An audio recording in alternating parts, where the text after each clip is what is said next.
बांटने से बढ़ती हुई रोशनी इस आसिफ मसूद मुख्तार मसूद ने लिखा था, अच्छा इंसान, अच्छी किताब और अच्छी गुफ्तगू जहां मैसर आए, इसमें दूसरों को भी शरीक करो।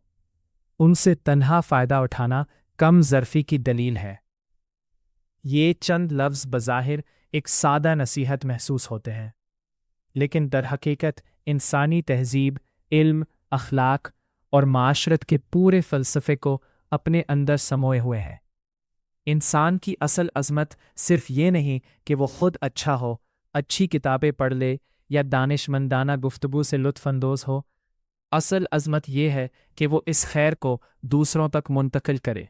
सिर्फ़ एक कमरे तक महदूद रहे तो चराग़ की अफ़ादियत कम हो जाती है, लेकिन जब वो दूसरे घरों तक पहुँचती है तो बस्ती जगमगा उठती है।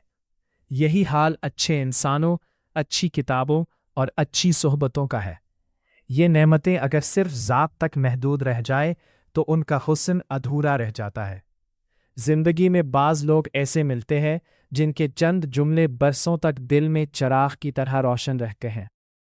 इनकी गुफ्तगू में शाइस्तगी, इंकिसार, तजुर्बा और खुलूस शामिल होता है। वो इंसान को सिर्फ़ मालूमात नहीं देते, बल्कि इसके अंदर एक नई ज़िंदगी फूंक देते हैं। ऐसे लोग दरअसल चलते फिरते मकतब होते हैं। बदकिस्मती से हमारे मुआशरे में अक्सर इल्म को ताकत समझा जाता है और ताकत को छुपा कर रखने की कोशिश की जाती है। लोग समझते हैं कि अगर दूसरों को भी रास्ता मिल गया तो उनकी अपनी इनफरादियत कम हो जाएगी। यही ज़हनियत हसद, तंग दिली और मुआशरती ज़वाल को जन्म देती है। तारीख़ गवाह है कि वो कौमें तरक्की करती है जहाँ इल्म बांटा जाता है, जहाँ उस्ताद शागिर्द से अपना तजुर्बा नहीं छुपाता, जहाँ बुज़ुर्ग नौजवानों के लिए रास्ते खोलते हैं और जहाँ अच्छी सोहबत को ज़ाती जागीर नहीं समझा जाता। इंसान जब किसी अच्छी किताब से बैठे नहीं जाता, मुतासिर हो, तो उसका पहला जज्बा ये होना चाहिए कि वो दूसरों को भी इस किताब तक पहुँचाए, क्योंकि इल्म की सबसे बड़ी खूबसूरती इसकी तकसीम में है। किताबें दरअसल खामोश उस्ताद होती है। वो सदियों पर मुहित तजुर्बात, तहज़ीबों की खुशबू, मफक्किरों की दानाई और इंसानों के दुख सुख अपने अंदर समेटे होती है। एक अच्छी किताब इंसान को तन्हाई में बेहतरीन रफ़ाकत फ़राहम करती है। वो उसके ख़यालात को जला बख्शती, सोच को वुसअत देती और शख्सियत को निखारती है। लेकिन किताब का असल सफ़र तब मुकम्मल होता है जब वो एक हाथ से दूसरे हाथ तक पहुँचती है। बुज़ुर्गों में किताब तुहे में देने की रवायत थी। घरों में छोटी छोटी लाइब्रेरियां हवा करती थीं। लोग किसी पसंदीदा इक़्तिबास को दोस्तों के साथ शेयर करते, किसी मज़मून पर घंटों गुफ्तगू करते और इल्म को इज्तिमाई दौलत समझते थे। आज सोशल मीडिया के शोर में मुताले की रवायत कमज़ोर पड़ती जा रही है। लोग उन्वान पढ़कर राय कायम कर लेते हैं और चंद सत्रों को मुकम्मल इल्म समझ बैठते हैं।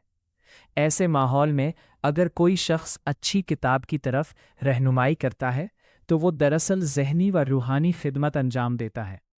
किताबें इंसान के अंदर बर्दाश्त, सब्र और गहराई पैदा करती हैं, और यही औसाफ किसी महज़्ज़ब मुआशरे की बुनियाद बनते हैं।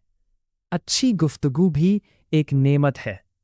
गुफ्तगू सिर्फ अल्फाज का तबादला नहीं, बल्कि रूहों का ताल्लुक है। बाज़ महफ़िलें ऐसी होती हैं जहाँ घंटों बैठने के बावजूद इंसान थकावट महसूस नहीं करता। वहाँ न तंज़ होता है, न हसद, न दूसरों की तज़लील, बल्कि इल्म, तजर्बा, मोहब्बत और खैरख्वाही की खुशबू होती है। ऐसी महफ़िलें इंसान के दिल और दिमाग को ताज़गी बख्शती हैं। अफ़सोस कि आज गुफ्तगू का मेयार तेज़ी से गिरता जा रहा है। चीखना दलील बन गया है, तंज़ ज़हानत समझा जाता है और इख्तिलाफ़ को दुश्मनी बना दिया गया है। हालांकि अच्छी गुफ्तगू इंसान को बड़ा बनाती है। वो दिलों को करीब लाती, गलत फहमियों को दूर करती और नए इम्कानात पैदा करती है। अगर किसी को अच्छी सोहबत नसीब हो जाए تو اسے صرف اپنے لیے محفوظ نہیں رکھنا چاہیے بلکہ دوسروں کو بھی اس محفل، اس انسان اور اس ماحول سے متعارف کروانا چاہیے، کیونکہ اچھی صحبتیں انسان کی تقدیر بدل دیتی ہے۔ ایک اچھا دوست، ایک مخلص استاد یا ایک دانا بزرگ بسا اوقات وہ کام کر جاتا ہے جو برسوں کی تعلیم بھی نہیں کر پاتی۔ مختار مسعود جیسے ادیب اس لیے بڑے ہوتے ہیں کہ وہ چند لفظوں میں انسان کے باطن کو جھنجھوڑ دیتے ہیں۔ ان کا یہ قول دراصل انسان کو ظرف کی وسعت سکھاتا ہے۔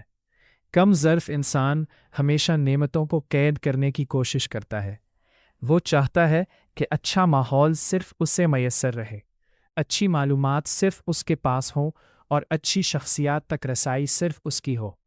لیکن بلند ظرف انسان دوسروں کے لیے آسانیاں پیدا کرتا ہے۔ وہ راستے دکھاتا، کتابیں تجویز کرتا، لوگوں کو اچھے انسانوں سے ملواتا اور خیر کو پھیلانے کی کوشش کرتا ہے۔ معاشروں میں محبت، اعتماد اور ترقی کو جنم دیتا ہے۔ دنیا میں جتنے بڑے علمی، ادبی اور تہذیبی مراکز بنے، ان کی بنیاد اسی اجتماعی مزاج پر تھی۔ بغداد، قرطبہ، دہلی اور لاہور کی علمی رونقیں اس لیے قائم ہوئی کہ وہاں علم کو تقسیم کیا جاتا تھا، اسے ذاتی ملکیت نہیں سمجھا جاتا تھا۔ زندگی مختصر ہے، لیکن انسان اپنی گفتگو، اپنے اخلاق اور اپنے علم کے ذریعے دوسروں کی زندگیوں میں دیر پا اثر چھوڑ سکتا ہے۔ شاید کسی کو ایک اچھی کتاب کی طرف متوجہ کر دینا اس کی پوری زندگی بدل دے۔ شاید کسی کو ایک اچھے انسان سے ملوا دینا اس کے لیے نئی راہیں کھول دے، اور شاید کسی اداس دل کے ساتھ ایک اچھی گفتگو اسے مایوسی کے اندھیروں سے نکال لے۔ اسی لیے خیر کو پھیلانا سب سے بڑی نیکیوں میں سے ایک ہے۔ چراغ جب دوسرے چراغ جلاتا ہے تو اس کی اپنی روشنی کم نہیں ہوتی بلکہ اندھیرا کم ہو جاتا ہے۔ انسان کی اصل کامیابی بھی یہی ہے کہ وہ جہاں بیٹھے وہاں خیر، علم، محبت اور شعور کی روشنی بانٹتا چلا جائے۔ مختار مسعود کے یہ چند الفاظ دراصل ہمیں یہی سبق دیتے ہیں کہ جو نعمت صرف اپنی ذات تک محدود رہ جائے وہ مکمل نعمت نہیں رہتی۔ بانٹنے میں ہے اور انسان کی بڑائی اس کے ظرف کی وسعت میں۔